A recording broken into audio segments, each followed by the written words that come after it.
It's science, but not as you know it. The Naked Scientists. Hello and welcome to this week's Naked Scientists with Victoria Gill. Hi, Hello. Victoria.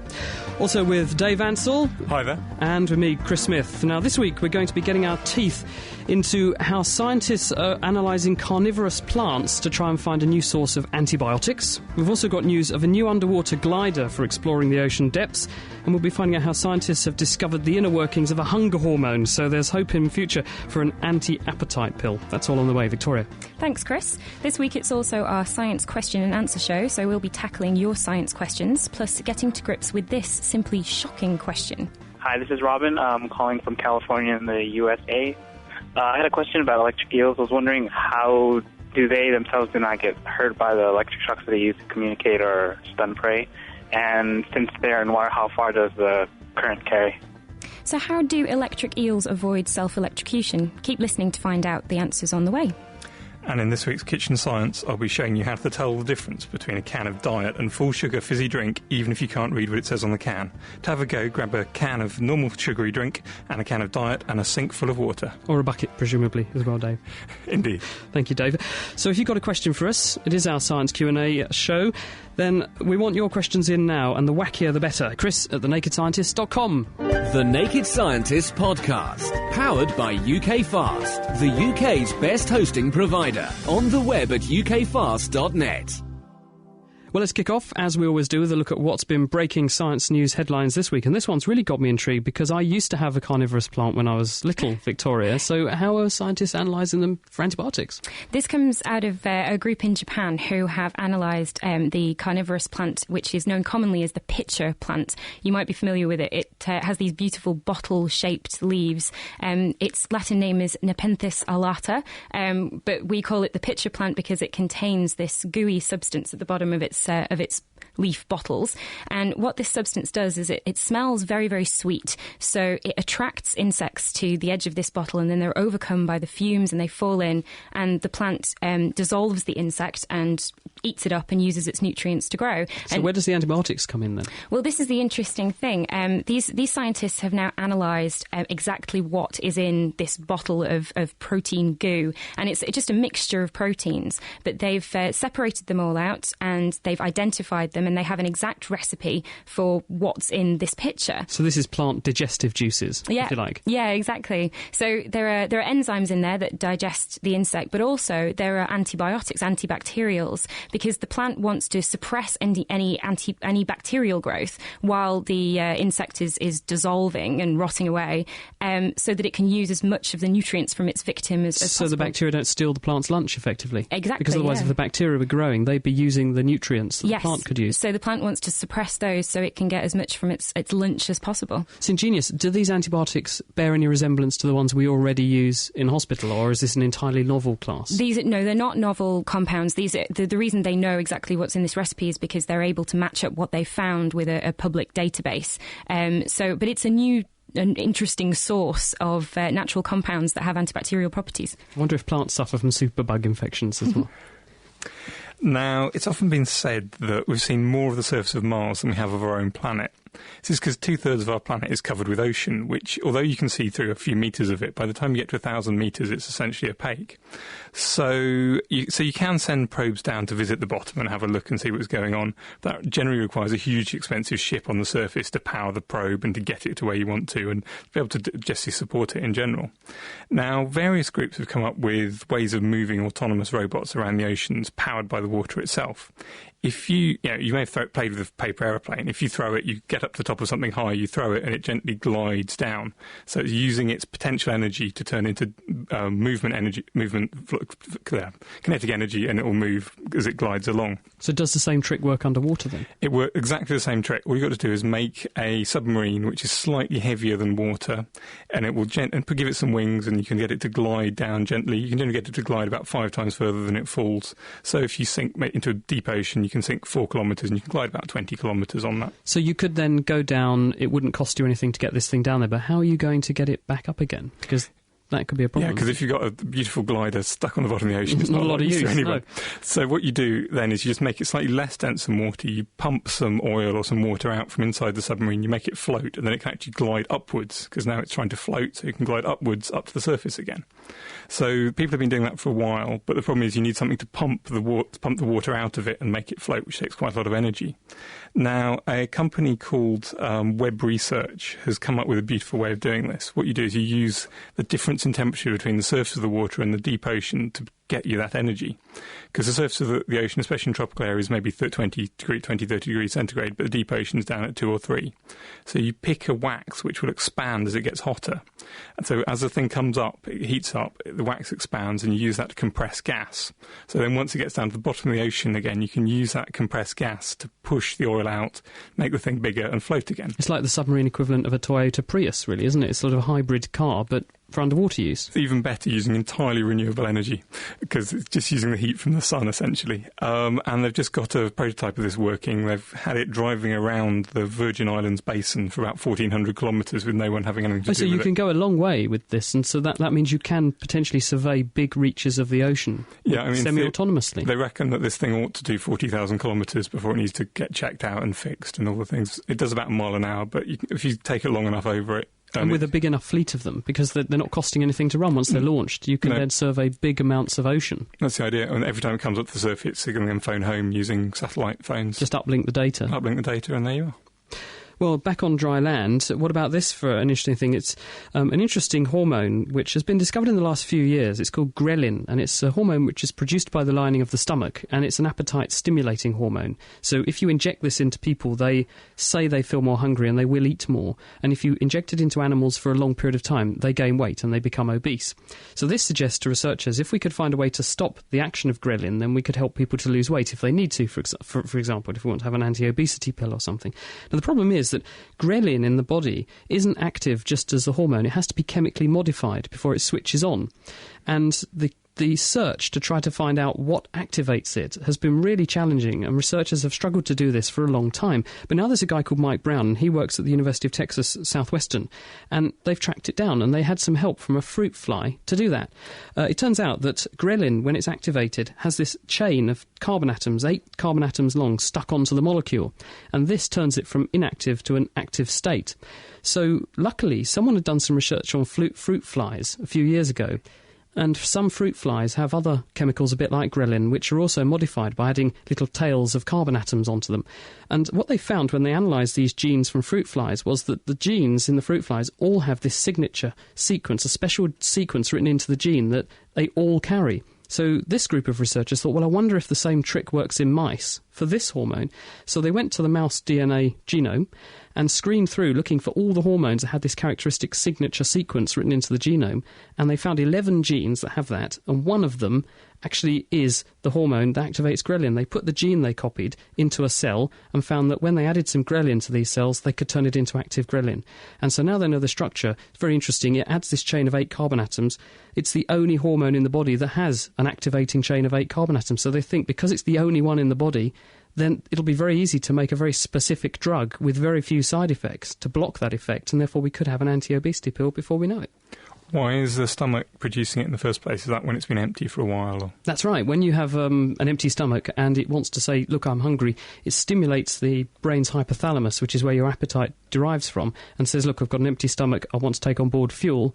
And then when the stomach stretches, it turns off the supply and your appetite goes down. And that's why we think that people who get used to having their stomach very stretched can accommodate more food, because that whole system resets itself. But with this, you could just take a tablet, abolish the ability to activate your ghrelin, and you wouldn't feel so hungry. Cool. Victoria. Yeah, that's amazing. I've got actually another piece of medicinal chemistry that's sort of mimicking something that happens in the body. Scientists at University of Southampton have developed a polymer that could be used to replace bone grafts. Now, it's a spongy, porous polymer that it's seeded with bone marrow cells and also contains growth factors that help the healing process. And the tricky thing about making it is that in order to make your porous sponge-like polymer, you basically need to make your polymer fizz up and bubble. And to do this, you need make it like coral, like the actual bone itself. Yes, yeah, exactly. So that it'll leak all of the good stuff that will help your bones heal. And in order to do this, you need quite high reaction temperatures and quite toxic solvents, or at least you have up until now. But these scientists have used a clever bit of chemistry using supercritical carbon dioxide, which basically means carbon dioxide sort of between its gas and liquid phase. Now, if it's mixed with the polymer is seeded with cells and with its growth factors, with these very delicate proteins that you don't want. Which is why you don't want these nasty solvents, exactly. because it would kill the cells. Mm-hmm. Yeah, so you don't want to damage any of these chemicals or damage the cells. So you mix your polymer with your cells and your chemicals, and then you subject it to treatment with this carbon dioxide under pressure. It's a liquid and mixes with the polymer, and then as you release the pressure, it bubbles up and forms this porous, spongy-like froths material. up like taking the tin off a can of fizzy drink, for example. Yeah, exactly. But it makes the bone graft spongy. Yes. Yeah, so they've now got a porous, usable material, and they've actually tested it in mice and shown that it can help heal. So the idea of how this would be used is that you would have the bone graft, you'd have an injured bit of bone, you put in this prosthesis, this lump of material which is enriched with factors that make bone grow. Yeah. This would act as a scaffold to help the normal bone grow back across the damaged area. Being eroded, would it be eaten away in the process? Yeah, it's made of a biodegradable, fully biodegradable and biocompatible, so it doesn't harm your body at all, polymer. So, yes, and it could actually replace bone grafts, they're thinking, and bone grafting is quite a nasty and invasive process, so it's quite exciting. So in their laboratory, when they want to get people moving, they say break a leg. Now, also in the news this week, scientists have been looking into the genetics of prostate cancer, and that's actually the most common cancer that us guys suffer from. And the Naked Scientist's own Kat Arney actually works off-air at Cancer Research UK, and so we asked her to let us know what this paper that's been published in the journal Nature Genetics is all about. Today sees the publication of a big new discovery by Cancer Research UK-funded scientists at the Institute of Cancer Research. Using genome scanning technology, the researchers have tracked down 7 regions of DNA that harbour potentially important genes involved in prostate cancer. Now, this is significant because we know relatively little about the genes and molecules involved in this disease, which has meant that research into prostate cancer hasn't progressed as fast as it has with other types of cancer, such as breast cancer. The research was led by Dr. Ros Eels, and here she explains how the team carried out their groundbreaking work. Now, what the study did was that we analysed DNA, genetic material, from blood samples from over 10,000 men, and we compared genetic variants in men who had prostate cancer with a control group. And in collaboration with the PROTECT study, men who were in that study gave blood samples, and we used their samples as controls. And what we did was we ran genetic experiments, and they looked for genetic variations, changes in the basis of the DNA code, looking to see if the men with prostate cancer had a different overall profile from the men who had a very low risk in the control group. And we found that there was a marked difference, particularly in 7 areas of the genome. This kind of study was only possible thanks to recent advances in DNA analysis. Another of the study's authors, Professor Doug Easton, explains more. In the period since the human genome became sequenced, we've been able to identify many millions of genetic changes, perhaps about 10 million that are now known. But at the same time, we've also managed to develop a particular technology based on arrays of these variants, or SNPs, which enable very large numbers of them to be tested simultaneously, and also the costs have come down a lot. So it's now possible to test many hundreds of thousands of SNPs on many thousands of people, and that's really made the search for these more common genetic variants possible when it wasn't possible before. But what does this all mean for the 30,000 men who are diagnosed with prostate cancer every year in the UK? Well, right now, probably not a lot, but the hope is that in the future these new genes may lead to better screening tests and even more effective targeted treatments. Thank you very much. That's our own Kat Arney, who is from Cancer Research UK in her spare time, I should say. And she's been reporting there on the discovery of that clutch of new genes, which might lead to better insights into what causes prostate cancer, which actually kills a very large number of people in the UK every single year, but doesn't seem to have received perhaps the attention it could have done. Well, anyway, sticking with the biomedical theme, we're now going to be joined by Professor Max Donnellan. He's a researcher at Simon Fraser University in Canada, and he's found a way to turn people into the human equivalent of a hybrid car. So, Max, tell us a little bit more. How does this work? Well, what we've done is take advantage of the inherent uneconomical nature of walking. And so, as you mentioned, you can take advantage of walking like a hybrid car takes advantage of stop-and-go driving. That is, within the walking stride, the muscles are first accelerating and then decelerating the body. And a hybrid car takes advantage of that, of the decelerating, the braking, by using a generator to brake rather than a traditional brake, which just dissipates this heat. The generator produces electricity, which it can then use in a productive way. Well, we've done a similar thing for walking, where we've tried to use a generator to help the muscles slow the legs down. And in doing so, the generator can assist the muscles, but then also produce electricity at the same time. It sounds a bit counterintuitive to think that your legs would be so inefficient that they need help in slowing down and that you can actually get useful energy out of this. Yeah, I guess it is a little unintuitive, but the main point, if you think about walking at a constant speed on the level, then there's no net change in your mechanical energy. So on average, you're not moving any faster or any slower, and you're not going uphill or going downhill. So that means for every little bit of energy that your muscles put in, something also has to take it away. And it's mostly your muscles that take it away. But you don't need them to do it. You can use something like a generator instead, and the generator can take the mechanical energy away from the body and put it through the generator and produce electricity at the same time. So in other words, as your leg's swinging to return to the starting position so you can take the next step, you would normally need a muscle to kick in and stop the leg from moving at that point. So your generator exploits that effect, and instead of the muscle doing that work, you're diverting that effort through your generator, and it recovers the energy that the body would otherwise have to expend. That's exactly right. So where we do it is at the knee, and towards the end of the swing phase, so when you're moving your foot forwards to begin another step, your hamstring muscles, which are the muscles that run down the back of your leg, they turn on to slow down your knee extension. And so our device mounted at the knee, that generator engages at that period and helps those hamstring muscles in slowing down the extension of the knee. And we can measure the fact that when we use the generator, it actually allows those muscles to turn down by about 15%, so their muscle activity decreases.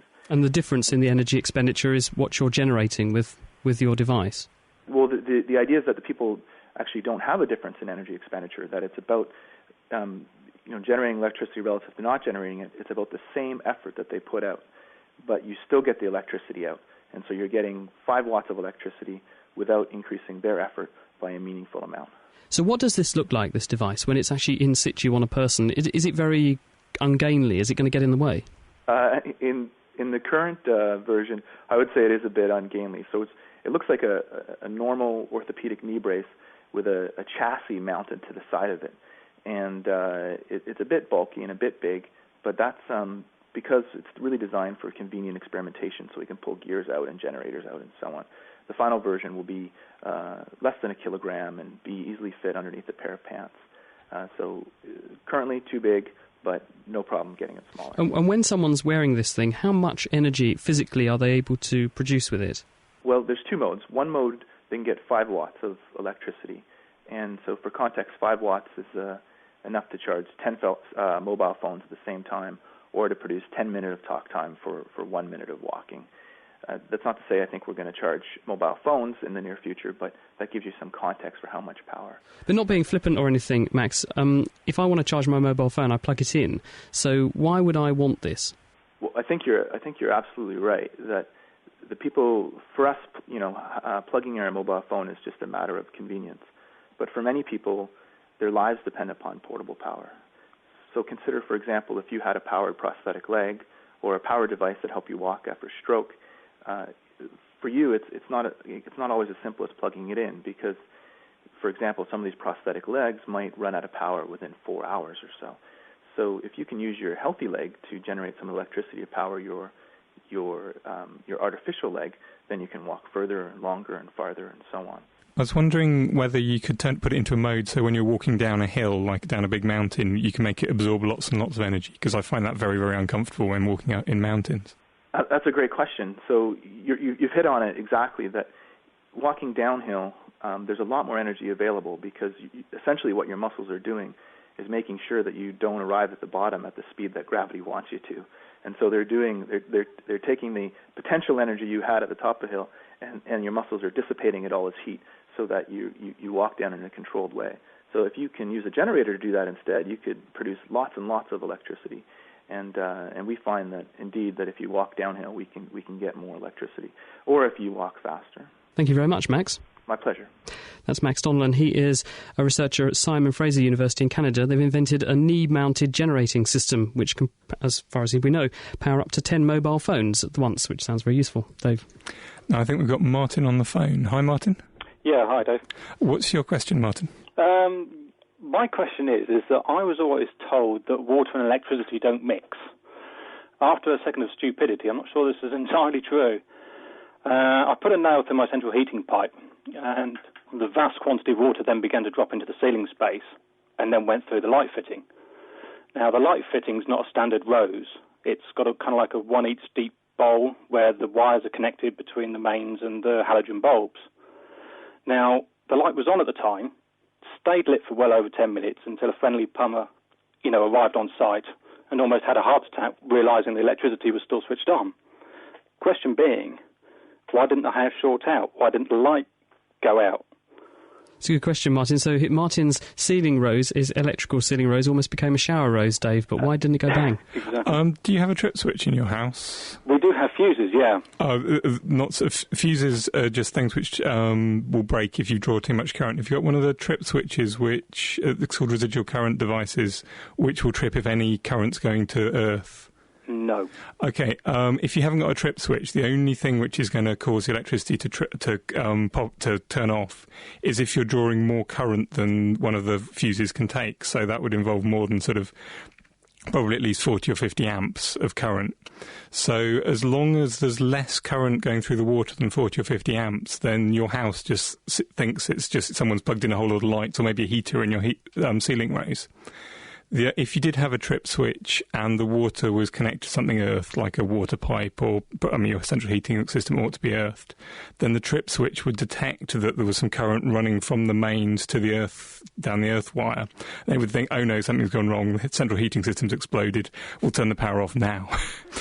So without a trip switch, there's no reason why your power shouldn't carry on. And these lights are definitely not 12 volts, aren't they? I've not got a clue. Because one of the other fancy things that people tend to do in kitchens, for example, and other bits of the house, is that they have a 12-volt system running those little mini halogen lights. They're very, very bright because all they do is draw a much bigger current, but at a lower voltage. But because water isn't a terrifically good conductor, like Dave's saying, then at 12 volts, it often won't actually make that much difference because there's not a big enough potential difference to flow much current through the water. So if it's 12 volts, that may have also been why it didn't actually go bang. Oh, right. You'll have to find out, Martin, and get back to us. Yeah, I will. But thank you for joining us on The Naked Scientist. Excellent. Thanks very much indeed. It's a pleasure. Thanks. It's The Naked Scientist with Chris, Vic and Dave, and it's our Science Q&A week. On the way, we'll be finding out why 3D television is becoming a step closer to reality. That's with Mark Peplow from Chemistry World. He's on the way. If you'd like to join us on the programme and ask us any questions, email us, chris@thenakedscientist.com. Laying the facts bare. The Naked Scientists. It's The Naked Scientist with Chris, Vic and Dave. Got an email here for you, Victoria. This is from Kevin. He's actually writing from New Jersey. And he says, I've been wondering this question forever. I can't find the answer anywhere. How do living things know how to evolve? So, for instance, let's take a seahorse. I don't know its name, but it looks like a piece of weed in the ocean. You know the one he's talking about, which looks like a frond of seaweed. How does the seahorse know to turn into that? Why does it change to look like that? How do they make themselves evolve into that piece of weed? What's going on? Well, Kevin, it's not really a question of the animal knowing what to evolve into, but this is a really beautiful example of evolution in action, mimicking the surroundings so that animals are well hidden and protected from predators. So a particular species of seahorse will find a good bit of seaweed to sort of hide amongst and gather food, and a really nice place for it to live. And as the seahorses breed and as new generations of seahorses are born, small genetic mutations will change their appearance and change certain things about them. And as their appearance changes, you might get a mutation that makes them a slightly different colour that's very similar to the seaweed, for example. And so then a seahorse that was very similar colour to the surrounding seaweed would be better protected because it would be camouflaged better, so hidden from predators, and more of those colour seahorses would survive. And so it goes on until all of the seahorses resemble exactly the habitat in which they live. Which is exactly why animals do have this amazing ability to camouflage themselves. So, and even some animals, for instance, camouflage themselves to even look like other animals that are poisonous. Yeah, exactly. So even though they're not poisonous, because they look like an animal that is, they get ignored. Yeah, because other animals that eat the poisonous ones or don't. Exactly, and there are really good examples, especially in the deep sea and in the insect world of that. Thank you, Victoria. So I hope you're happy with that, Kevin. Right, Connie is on the line. Hello, Connie. Hello. Thank you for joining us on The Naked Scientist. What would you like to talk about? Well, I was interested to hear about ghrelin earlier on in the programme. And what I wondered was, could it be used to help people who've got into a condition where they don't want to eat? I mean, provided they were willing to have the treatment. But couldn't it stimulate appetite? It's a very good suggestion, and I suspect the answer is yes. Researchers are eager to try to find ways to help people who have eating disorders and increase their ability to take on board food. I don't know if it's actually been trialled in the context, though, of people who have an eating disorder, but I think it's just healthy volunteers they've tried it on so far. But it's a very good point, and yes, you could make a case for doing that, because people, in fact, are often surprised to learn that the class of psychiatric condition which is associated with the highest rate of suicide and death is not all the things like schizophrenia and bipolar disorder, manic depression, although they have a very high suicide rate. The rate of death is actually highest amongst people with eating disorders, and anorexia nervosa is, I believe, associated with more people dying than virtually any other condition, and certainly in young people it's a leading cause of death in those people who are affected, so anything that can be done to help them is a really big step forward. Indeed. Okay. Well, thank you for making that point. It's a very good one. Thank you. Great to have you on the programme. Thanks, Connie. Okay, thanks. Dave, here's a question for you. It's been sent in by Jim Cooper, and he's actually in Arkansas. And he says, in Arkansas, it occasionally gets very cold, and I have to defrost the windshield to my truck before I drive to work in the morning. I wonder what speed I should set the fan on to defrost my windshield the fastest, because I've noticed that if I breathe on my hand with my mouth wide open, like... my breath feels warm, but if I exhale through pursed lips, the same breath feels cold. So why is that? And what should I do with my fan to achieve my fastest defrosting? I think what's going on when you're blowing on your hands is you tend to be blowing on them from relatively far away, especially if you're blowing on them with pursed lips. So if you breathe slowly, especially if you're close, then all the air which hits your hands is a nice warm air from your lungs. But if you're blowing on them with pursed lips, well, partly it's got you further away, so the air will cool down a bit more. And also, as you're further away, it can tend to catch cold air from surrounding it and drag that along with it. So you're not just blowing on your lips now with warm air, you've got a load of cold air mixed in. And also, the faster the air is moving, the more it will tend to evaporate. That fast-moving air will tend to evaporate moisture from your skin, which will cool you down as well. So I think if you're blowing with a big fan very close to your windscreen, which is the way it works, the higher the fan is, the more it will defrost your window. So the bigger the blow, the better. So size is important then, Dave? I wouldn't comment, Chris. OK. Got a quick one here for you, Vic. This has been sent in by Josephine. She says, love your show. Today I cut myself with a pretty sharp knife. Presumably it was pretty sharp. It managed to cut it. After I sat down for a minute, I felt a pulsing pain in my thumb where I cut myself. And I felt that way before when I was hurt. So why do I feel the pain coming in waves? Why is it not constant? Well, you'll notice that the waves are in time with the beating of your heart, so the pulse. And what happens is that when you cut yourself, a lot of inflammatory chemicals are sent to that part of your body as part of your immune response to prevent infection to that wound. And some of those chemicals stimulate nerve endings that are sensory receptors that are actually mechanical stimulators. So as your artery throbs in rhythm with the beat of your heart, that stimulates those sensitized nerve endings, and you get this throbbing, beating pain. Thank you very much, Victoria. Roy in Peterborough, Dave, would like to know a bit about your submersible thing that you talked about. And he says, can it be used without a pilot for a long period of time? For instance, unlike the vessel that was used to search for the wreck of the Titanic? Yeah, definitely. You couldn't have a person in it because the amount of energy you need to keep a person going, you need to keep them warm, you need to give them lots of oxygen, would be far more than the amount of energy it could generate. So the idea is you have little tiny computer-controlled things which can just travel through the ocean all over the place. In fact, the biggest limitation on it is the amount of power it can use because it can't generate very much, so you'd have not very power-hungry sensors. Thank you, Dave. It is The Naked Scientists with Chris, Dave and Vic. Coming up, we'll be finding out about 3D television and also how we are going to take absolutely years to repay the carbon debt to the world of all these fuels we're burning off. That's with Mark Peplow. He's coming up in a second. And if you'd like to ask us any questions about anything science, it's chris@thenakedscientist.com. And now for the last in our series of Rising Stars. These are young Cambridge University researchers who've been telling us all about their research and how it could affect the future of all of us. This week we're going to be finding out how tiny wax beads could turn your house into a cathedral, or at least with regards to the temperature, which means sounds pretty chilly. Energy saving is big news. We're asked to turn off computers and to ditch the car for buses and bikes. But did you know that a third of the world's energy is used in buildings, much of it on heating and air conditioning? It takes a lot of energy to keep you at a steady 20 degrees come rain or shine. But there's plenty of heat and cold out there already. It just tends to be in the wrong place at the wrong time. In Cambridge, we're looking at ways that natural ventilation can help. Air in buildings expands when it's heated, and hot air rises, just like smoke from the tip of a cigarette. In a theatre, for example, the heat from the audience drives an airflow. In the lab, we can use simple water models to understand where the heat goes and ways to control it to keep everyone feeling comfy. Sometimes it can be as simple as opening a window to draw in cold air from the outside. Then automatic controls could slash energy use without you even noticing. Much of natural ventilation is borrowed from history. The Romans used to place underfloor furnaces in their baths, and air would rise through chimneys in the walls and out to the roof. Using this method, they could heat the baths up to 50 degrees. Natural heat flows also keep cathedrals cool in the height of summer. Heavy stone walls take far longer to heat up and cool down, and so chunky buildings can protect you from extreme temperatures, just as the sea protects coastal areas from extremes of summer and winter. Nowadays, though, builders often want to build frame buildings with paper-thin walls. So here we're experimenting with putting tiny wax capsules into walls to create a similar effect. Wax may not be as heavy as stone, but it can absorb a huge amount of energy when it melts. In fact, a couple of kilos of melting wax absorbs the same amount of energy as it takes to boil a kettle. By adding wax, we hope to turn your house into a cathedral. While these methods show promise, understanding airflows can be complicated, and sometimes we're all tempted to just fire up the aircon and forget the cost. Increasingly, though, natural ventilation will have a vital role to play in maintaining the climate outside our buildings, as well as comfort within.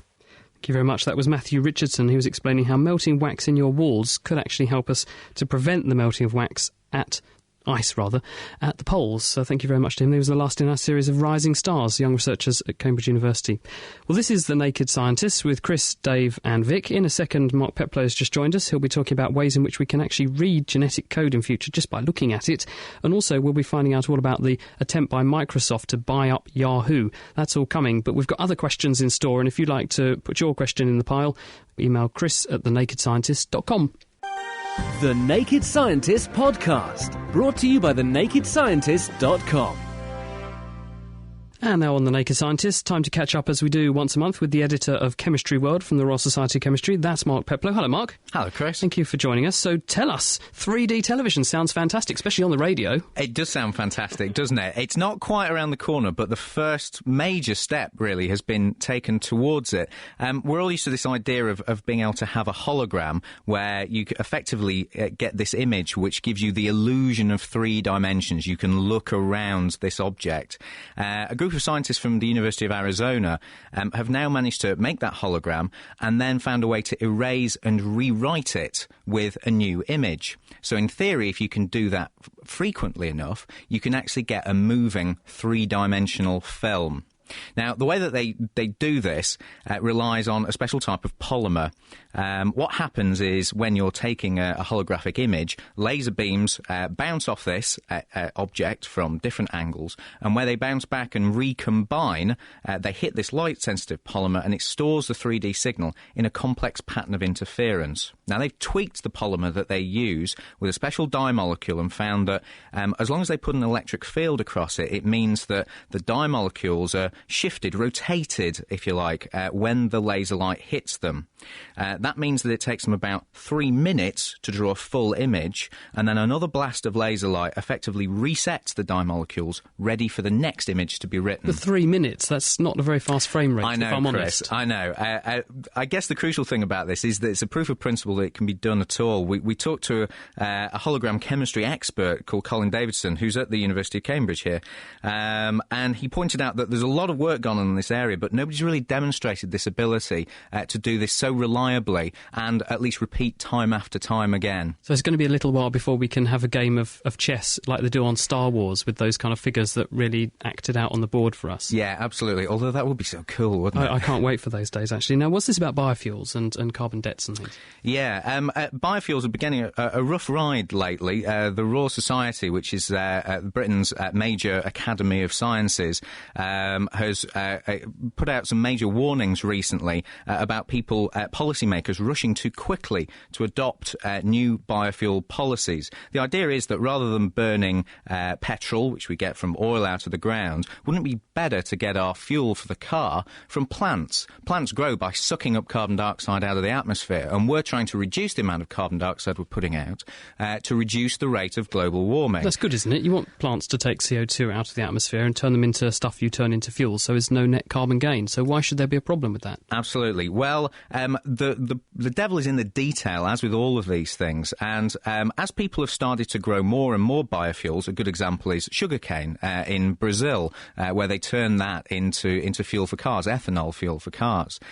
People are doing what's called a life cycle analysis. They basically look at all of the energy that you need to put in to make these fuels, and also look at all of the carbon that comes out when you're making these fuels. And the latest pair of studies, which was just published in Science magazine on Friday, really paint a very damning picture.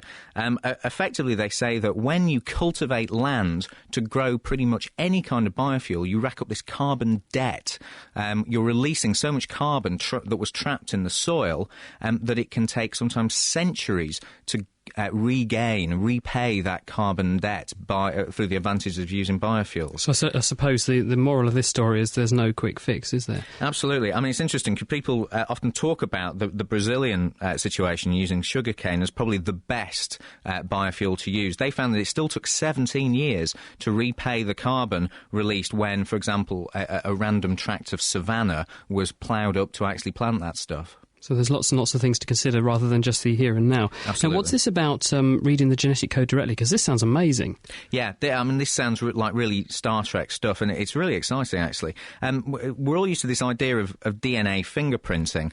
This relies on a chemical reaction called the polymerase chain reaction. What that means is out of this smear of blood that you find in CSI, there will be millions and millions of molecules of DNA in there, but still not enough to get a reliable read on the exact chemical data that's recorded in that DNA. So you have to do this reaction that amplifies the DNA sample by multiplying the number of molecules over and over and again in the sample until you've got enough to do a proper analysis. Now, that takes a laboratory, takes time, and it can introduce errors. A group now in Dortmund in Germany have found a way, they've proved the principle that they can read a single molecule of not DNA, but its chemical cousin RNA, using a device which is a special combination, basically, of two different techniques. What it looks like, really, is a tiny, tiny record player needle, where the tip of it is just 20 nanometers across, and it's hooked up to a laser. What happens is that the tip reads along the length of a single molecule of RNA, and it guides the laser as it goes.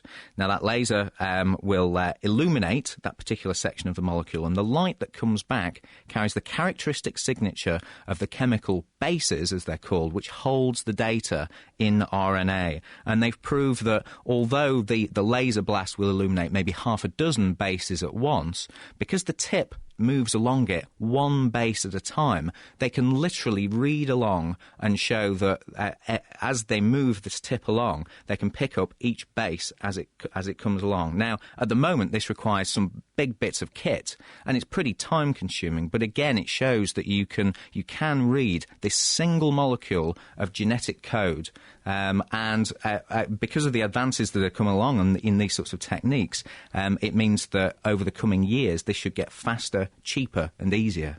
Thank you, Mark. It's amazing to think that how far we've come, because you say it's cheap, it's big and bulky, but then so was the polymerase chain reaction when we first started. But thank you very much for coming in, Mark. That's Mark Peplow. He is the editor of Chemistry World from the Royal Society of Chemistry. Vic. And it's time now to join Mira with Chris Vallance for our regular technology update. And if you're one of the millions of people who download pirated music or movies, you may want to listen carefully to this one. I've met up with our resident tech expert, Chris Vallance, in London to find out what's going on in the world of technology this month. Hey, Chris. Hi there. So there's been news with Pirate Bay. What's that? Well, Pirate Bay kind of does what it says on the tin. Pirate Bay is a Swedish-based website, and it claims to be the world's largest BitTorrent tracker. Now, BitTorrent is a place where people share files. It's a file-sharing system, and the kind of things that people share on BitTorrent, lots of legitimate things, but also copyright content, the kind of thing like films, books, music, also gets shared. Obviously, this is very controversial. The people who own the copyright don't like this kind of thing, the music industry, the film industry. Way back in May of 2006, BitTorrent was raided. About 200 police raided its offices in Sweden. We didn't have any charges, but last week 4 people associated with Pirate Bay were charged. Now, it's a very, very political issue, not just on the web, but in Sweden as well. Pirate Bay didn't actually host any of this content. On their servers, you wouldn't have found films, music, whatever. They were just linking to this peer-to-peer sharing system. They claim they're not doing anything wrong as a result, don't they? Yeah, exactly. So if you talk to people who support Pirate Bay, support their position, they say, look, we're just linking. In a way, what we're doing isn't any different from what a search engine would do. In fact, I spoke to Magnus Eriksson. Now, Magnus Eriksson is a spokesperson for Piratbyrån, which I think translates as the Pirate Bureau. And he explained that, in his view, what Pirate Bay was doing wasn't that different from what search engines and forums and other websites do. The prosecutor doesn't really have much to offer here. What he's trying to imply is that the Pirate Bay, just by starting this service, is responsible for what its users does on it, that they are somehow aiding them in their copyright infringement. But if this would be a principle, that would mean that anyone developing a community site or a forum site or a mail client or something would have to be responsible for what its users does. I mean, it's an open service, and the consequences is that people share the things that matter to them, and it seems like that's at the moment is copyrighted material. Sarah Lindback is a legal specialist with the Anti-Piratbyrån. She takes a very different view. The material from the prosecutors shows, for instance, that they had a yearly turnover of $3 million, and Pirate Bay has been making it possible for millions of people to illegally file share material. They are making a lot of money on the rights holders' material. Now, for the film and recording industry, what really marks Pirate Bay out is the fact that they were making a lot of money. This is Joe Oliver, a legal analyst with the IFPI, a body that represents the recording industry. Pirate Bay has become something of a destination for those who are looking for illegal content, and the scale is quite staggering. Pirate Bay claims to have 10 million users worldwide. So the steps being taken today to file charges are very important to us. They would say they're merely linking to torrents that are already there. They don't create those torrents. As a user, you go along to the Pirate Bay and it provides everything you need to get the infringing material. Around the world, similar types of services have made the same argument, but in the end, the courts found that they were liable for what they were doing. I think the difference is the Pirate Bay is set up to exploit illegal content, so it's a lot easier to find pirate material on Pirate Bay than it is doing a Google search online. So in a way, I think what you see emerging is a question about degree. For the prosecutors, what Pirate Bay was doing was so obviously about getting copies of films, in their view. For the people who support Piratbyrån, what they're doing isn't so different from what search engines enable you to do. There's definitely a bit of a legal clampdown on people who are sharing and engaging in the kind of activity that Pirate Bay was engaging in. Well, it'll be really interesting to see how that turns out. Is there anything else going on in the world of tech at the moment? Well, I don't think we could get away without mentioning Microsoft and Yahoo. It's a $23 billion offer Microsoft has made for Yahoo. It's interesting because obviously Microsoft, their main competitor, they say, is Google. But Google and Microsoft, very different business models. Google sees our sort of tech future, if you like, as being very much based on the web, whereas for Microsoft as a software maker, it's still very much focused around the PC. So, you know, you have Microsoft producing Office software that will let you do spreadsheets and word processing on your PC. Google producing Google Docs and Google Spreadsheets let you do it on the web. So two very different philosophies. But if you look at Microsoft's move for Yahoo, well, is this Microsoft trying to sort of get into Google's territory and sort of compete on there? Not just competing on search, because obviously Google dominates the search market, but it's more really about the direction of our future computer use. And I think what's interesting about Yahoo, they own some very interesting properties. They own Flickr, Delicious, they own Upcoming, they're heavily involved in OpenID. Also, what's interesting is the reaction from the community of users, because you have Flickr groups now saying, we don't want Microsoft owning Flickr, wondering how that's going to go if Yahoo suddenly becomes owned by a software producer. And of course, in all of this, you've got Google, who are now trying to sort of snuggle up to Yahoo in an effort to sort of put off that Microsoft bid. And above all of that, you've got the competition regulators, and how are they going to view a very big merger between two very big companies involved in the internet computing space? There's a lot still to play out with this. Thanks, Chris. Microsoft hasn't yet made moves to buy thenakedscientist.com, but I think $23 billion would be very tempting indeed. It's certainly what I wouldn't say, no. Diana, do you Google or do you Yahoo? I've always been a Google girl at heart. This is Diana O'Carroll, who's joined us actually in the studio for this week's Question of the Week. Right, well, this week we've got a bit of a slippery one. Hi, this is Robin. I'm calling from California in the USA. I had a question about electric eels. I was wondering, how do they themselves do not get hurt by the electric shocks that they use to communicate or stun prey? And since they're in water, how far does the current carry? So, can an eel generate 500 volts without cooking itself? Well, here's the answer. I'm Dr. Mark Briffer, and I'm a lecturer in marine biology at the University of Plymouth. First of all, an electric eel isn't really an eel. It's a member of a family of fish called gymnotids, or knifefish, and the scientific name is rather aptly Electrophorus electricus. In most animals, electric currents are used in nerves to carry information and to control muscle movements, and what makes fish like electric eels special is that they can exploit this property of muscle tissue and discharge bursts of electric current into the surrounding water, and they do this using an electric organ made out of modified muscle tissue in the tail. If electric eels can generate these strong discharges, what stops them from electrocuting themselves? Well, first of all, the electric organs are in the flanks of their tail, and this means that the discharge occurs closer to the water than to the eel's internal organs. And since water is more conductive than body tissue, the charge travels away from the eel. There's a second possibility, and that's that because the discharge is very quick, the current doesn't flow for long enough to shock an animal as large as an electric eel. But for its prey, which are usually smaller fish, the short burst is enough to shock and stun, or sometimes even kill them. So electric eels are unlikely to cause a damaging electric shock to humans, but it's still not going to be a very pleasant experience to be on the receiving end of one, and an impressive 2-metre-long pet electric eel probably isn't a very good idea. It's quite difficult to work out how far the discharge will travel, but prey being stunned or killed up to a distance of 2 metres away from the eel have been reported. So the important bits of the eel are located as far away from the electric organ as possible.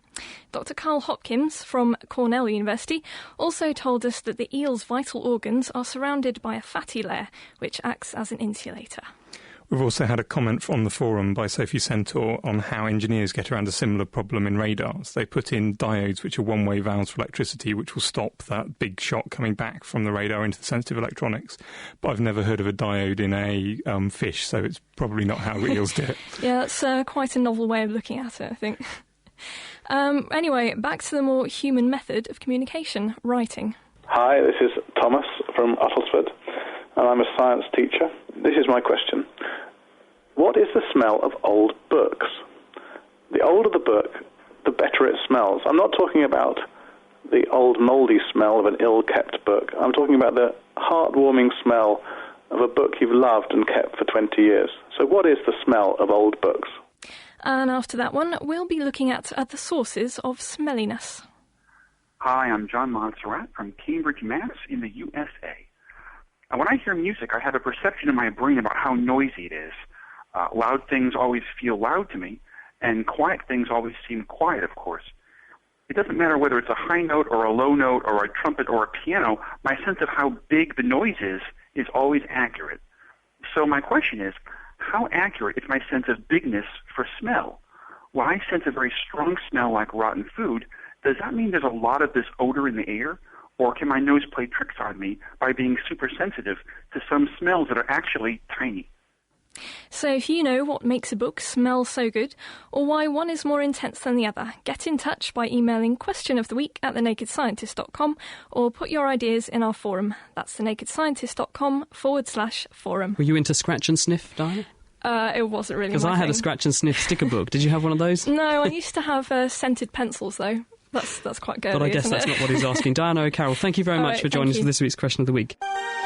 Sorting out the sparks from the quarks. The Naked Scientists. For more information, get online at nakedscientists.com.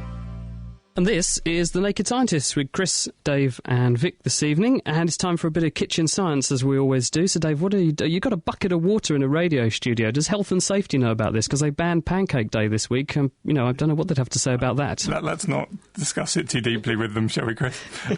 So what are you going to do? OK, this week's kitchen science was ridiculously simple. All you need is a can of a diet drink and a can of a sugary drink, and just put them in the water and see what happens. This might be useful if you're travelling abroad and you can't, and they've got the writing in sort of Cyrillic or something, and you can't read it, and you can't tell which is which. So this is a useful way that you might be able to find out. So first of all, we're going to take the diet drink and put it in the water. Oh, that's good. It's floating. Yeah, the tin is just floating at the surface. Yeah. But if we take the sugary drink and put it in, and that sunk straight to the bottom. Oh no, it's popped back up again. Just about. It's lower it's sunk. in the water. It is much lower in the water. And so it's at the bottom again. It's sunk all the way down. Okay, so why should they taste pretty much the same? Some people would beg to differ, but why should that happen? It's to do with what's in them. It is actually to do with the sugar in them, because a sugary drink a can of Coke has got about 40 grams of sugar in it. 30, 40 grams of sugar in it. That's a lot, isn't it? A good 6 or 7 teaspoonfuls, that must be. It's a scary amount of sugar. And sugar is more dense than water. So if you mix sugar and water, the resulting mixture is going to be more dense than normal water. So you can get more weight in the same space. So I've got a set of scales here.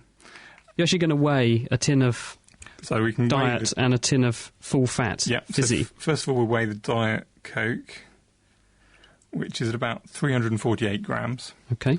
I'll just dry off the full-fat, full-sugar Coke, and that is about 362 grams. So that extra 12 grams is because the same amount of liquid now contains a lot more molecules, because you've got the sugar molecules are fitting into the space between the water molecules, I presume. Yeah, I mean, there's another second effect, which is that there's lots of space in water, which is part of the reason why it expands when it freezes, and so the sugar molecules will fit in between, and also just that sugar is more dense than water, so you mix two together, you get something more dense than water. But when you do dissolve salts and sugars in water, the volume does go up a bit, doesn't it?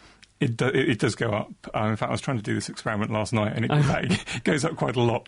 I think it goes up. The combination, the solution is slightly less volume than. So does that mean if you drink the one which is kind of got the full fat variety, lots of sugar in it, you're actually getting better value for money because they must have stuffed more in to get that? I mean, there's certainly more stuff in there, and sugar is a lot more expensive than water. So it is, in some ways, it's better value for money, unless you consider that slimming is more important than the sugar. So the practical aspect of this, apart from to teach you about density and why things float and why things sink, is if you're in a foreign country and you can't read which can of drink is the diet variety and you want to stick to your diet, then this is the way to find out. But, I mean, talking seriously for a minute, that's how, if you go to a posh cocktail bar, they'll make a really fancy cocktail which is layered, like a tequila sunrise, because of the density difference. Yeah, very sugary drinks, and sugar mixed with alcohol will actually make it slightly more dense as well. So very sugary drinks will tend to sink down to the bottom, and just pure water will stay up at the top. And if you apply this to the real world in terms of how water moves around the planet and the Gulf Stream and all that kind of thing, the same thing applies with salinity up in the Arctic, doesn't it? Yeah, that's right. When up in the Arctic, when lots of ice forms, ice is basically pure water, so the seawater which is left over gets more salty.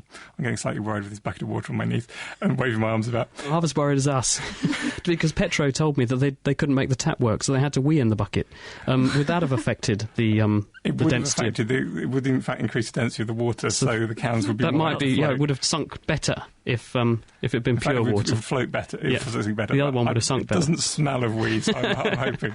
But yeah, with the oceans, when ice forms at the North Pole, that takes a lot of water out of the seawater without taking the salt out. The seawater gets denser, so this will tend to sink. So it sinks down the Atlantic. Something's got to take its place. So warm water from the Gulf of Mexico tends to come up north, which hits us, which is the Gulf Stream, which keeps us warm in the winter. Thank you very much, Dave. You can put your bucket down now. Gently, please. We had a call from Rachel in Cambridge because she was interested in the point we were making, I think, because Connie phoned in to say about how these various drugs could be used to stimulate appetite. And Rachel wanted to point out that in eating disorders, appetite isn't the driving force behind them. In fact, a drug that stimulates appetite might therefore not help, because the problem is not wanting to not so much not wanting to eat, but physically allowing yourself to eat. So that's a very good point, and thank you very much for making that, Rachel. Also, Dave, got a question here, which I absolutely adore this question. This has been sent in by Jay DeSalvo, and he says, why do certain parts of the world, such as the Gulf of Mexico, have only 2 tides a day, 1 high and 1 low, when other bits of the world have 4 tides a day, 2 high tides and 2 low tides? Okay, first of all, why do most of the world, 99% of the world, just has 2 tides a day? And the reason for that is both the moon and the sun pull on the Earth and on the water around it. And if you're close to something massive due to gravity, and if you're close to something massive, it's got a stronger attraction due to gravity than something further away. So the water on the side of the Earth closest to the moon is going to get pulled hardest. Then the Earth, which is sort of in the middle, is going to get pulled slightly less hard. And the water on the far side is going to get pulled even less hard. So you tend to get 2 bulges of water, one the bulge of water closest to the moon and the other bulge of water on the other side, which is getting left behind. So there's a reason why most places get 2 tides a day. But some places, the only place I know about it is Southampton and around Portsmouth in the UK, which has got the Isle of Wight. And this is, if you look very closely at a map of the Isle of Wight, it looks like there's 2 funnels, one on each side of the Isle of Wight, just north of it. And as the water rushes up the channel, as the tide rushes up the channel, it sort of piles into these funnels, and then it kind of gets, as it gets narrower and narrower, the wave gets higher and higher. So you actually get a high tide as the water rushes up. You get another one on the other funnel as the water rushes back down the channel. So you get twice as many tides as you should have, and you get 4 tides a day. I have a question from Jason in Canada, who's worried about his brain cells dying. You might be able to help him out with this, Chris. He says that sometimes when he stands up or exerts himself, he sees little white lights or firework displays in his vision. What is that? That's because when you stand up, Victoria, all of the blood which is circulating around your body suddenly has this big force of gravity pushing it straight down into your legs. So the amount of blood coming back up from your legs into your heart to be pumped out into your brain drops. Your retina, part of the eye that converts light into signals the brain can understand, has the highest metabolic rate of any tissue in the body. So if the blood flow to the retina drops very, very slightly for a fraction of a second, it starts to fire off abnormal signals, and those are the white lights that you see. So that should set his mind at ease. It should do, hopefully. Right, well, that's it for this week. Thank you very much to everyone who joined in. And also, thank you very much to the contributors this week, Max Donnellan, Mark Peplow, Diana O'Carroll, Chris Vallance, and also our wonderful production team, Petra Minch, Ben Valsler, and Mira Senthillingham. Next week, we're going to Boston. That's in the US for the AAAS. And we'll also be finding out all about the science of transplantation. So join us next time, if you can. The Naked Scientists are sponsored by the Wellcome Trust, the EPSRC and UK Fast. For more information, look us up online at nakedscientists.com.